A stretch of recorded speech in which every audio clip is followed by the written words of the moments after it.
ஆண்டவரின் அருள்வாக்கு நம்முடைய வாழ்வின் செல்வா. நம்புங்கள், நாடுங்கள், நலம் பெறுங்கள். ஆண்டவரை நம்புவதும் அந்த கடவுளையே நாம் நாடுவதும் அவர் வழியாக நலம் பெறுவதும், அது உள்ள நலமோ அல்லது உடல் நலமோ, இப்படியாக ஒவ்வொரு நாளும் ஒவ்வொரு வகையான ஒரு அழகான தேடல். அன்புக்குரியவர்களே, அந்த மனிதரை பார்த்து பல பேர் சொல்வார்கள், உனக்கு காது கேட்பதே கிடையாது என்று பல பேர் சொல்ல அவரும் தனக்கு காது கேட்கிறதா இல்லையா என்பதை பரிசோதித்து பார்க்க மருத்துவரிடம் அவர் சென்றார். மருத்துவர் அவரை பார்த்துவிட்டு தன்னுடைய மேசையில் இருந்த கடிகாரத்தை காண்பித்து, உங்களுக்கு டிக் டிக் என்ற அந்த ஓசை கேட்கிறதா? அந்த நபர், கேட்கிறது டாக்டர். கொஞ்சம் ஓரமாக போய் நிப்பாட்டி, இப்பயே கேட்குதா? கேட்குது டாக்டர். இன்னும் கொஞ்சம் அந்த அறையிலிருந்து வெளியே போயிட்டு, இப்பொழுது ஆவது உங்களுக்கு இந்த டிக் டிக் இந்த ஓசை கேட்கிறதா? டாக்டர், எனக்கு நல்லா கேட்குது.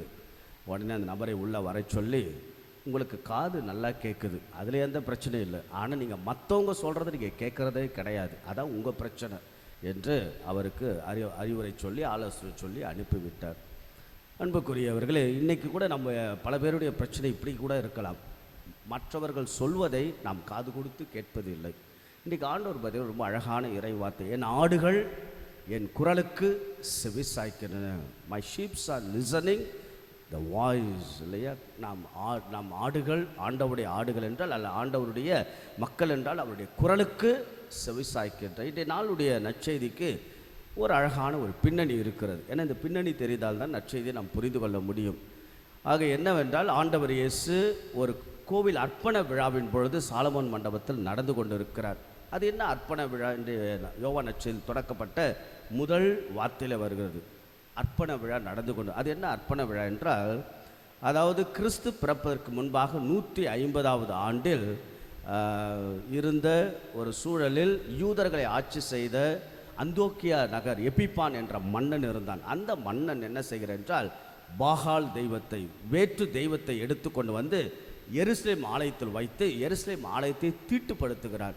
இதன் நிமித்தமாக மக்கள் கோபப்பட்டு பாகால் தெய்வத்தை வெளியே கோவிலிலிருந்து அப்புறப்படுத்துகிறார்கள். அந்த அப்புறப்படுத்த தீட்டுப்படுத்தப்பட்ட அந்த கோவிலை சுத்தம் செய்து தூய்மையாக்கப்பட்ட அந்த விழாவை கொண்டாடுவது தான் அர்ப்பண விழா. அதுதான் இந்த நாளுடைய நற்செய்தியினுடைய பின்னணி.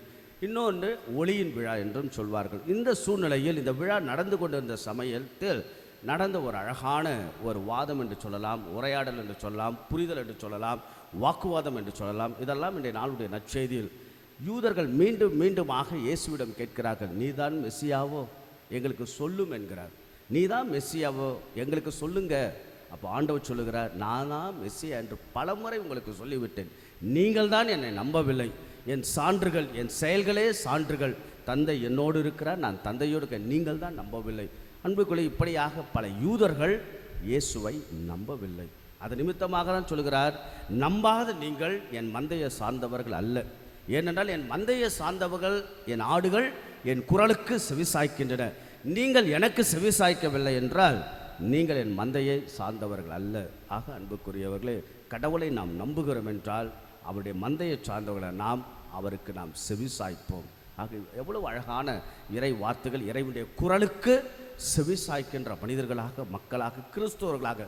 இன்னும் கூடுதலான ஒரு அழகான தகவலுடைய நாளுடைய முதல் வாசகம் ஒரு அறிவுபூர்வமான தகவலும் கூட, ஒரு உணர்வுபூர்வமான தகவலும் கூட. யாராவது உங்களை பார்த்து கேட்ட, நீங்களெல்லாம் நாமெல்லாம் கிறிஸ்தவர்களாக நாம் எத்தனை ஆண்டுகள் வாழ்ந்து கொண்டு, யாராவது கேட்ட இந்த கிறிஸ்தவர்கள் என்ற பெயர் எங்கிருந்து வந்தது, எப்பொழுது வந்தது என்று யாராவது கேட்டால் நீங்கள் என்ன பதில் சொல்வீர்கள்?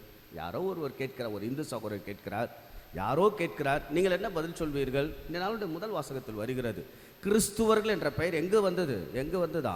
அந்தோக்கியா நகரில் தான். ரொம்ப அழகு, ரொம்ப அழகான இன்றைய நாளுடைய முதல் வாசகம். அப்படி என்றால் அந்தோக்கியா நகரத்தை சார்ந்த மக்கள் இயேசுவை நம்பினார்கள்.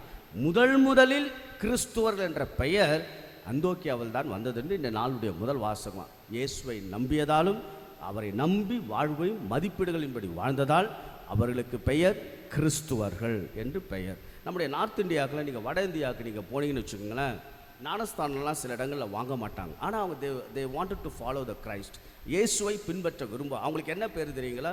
கிறிஸ்துவ பக்தாஸ் என்று சொல்வார்கள். ஆக நமக்கு என்ன? கிறிஸ்துவர்கள், அதுவும் கூடுதலாக கத்தோலிக்க கிறிஸ்துவர்கள் இயேசுவை நம்புவதும் நாடுவதும் நலம் பெறுவதும் அவருடைய மதிப்பீடுகளின்படி வாழ்வதுமாக நாம் இருக்கின்ற பொழுதுதான் நம்முடைய கிறிஸ்துவத்திற்கு மகிமை சேர்க்கும். தொடர்ந்து ஆண்டவர் இயேசுவின் உயிர்ப்பில் நம்பிக்கையுடைய மனிதர்களாக மக்களாக வாழ்வோம். கிறிஸ்துவின் நம்பிக்கையுடைய மதிப்பீடுகளின்படி வாழ இறைவன் நம் ஒவ்வொருவரையும் நிறைவாய் ஆசீர்வதிப்பாராக. ஆமென்.